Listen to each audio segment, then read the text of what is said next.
Welcome, in this video I will show you how to clear cache on Windows 10.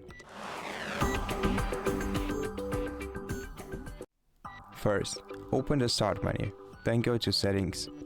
Then in Settings, select System, then scroll all the way down the list until you find Storage. Open the Storage and then go to Temporary Files. Here you'll find all kinds of temporary files that you can delete from your computer. Select which ones you want to remove by hitting the checkbox next to the files that you want to delete.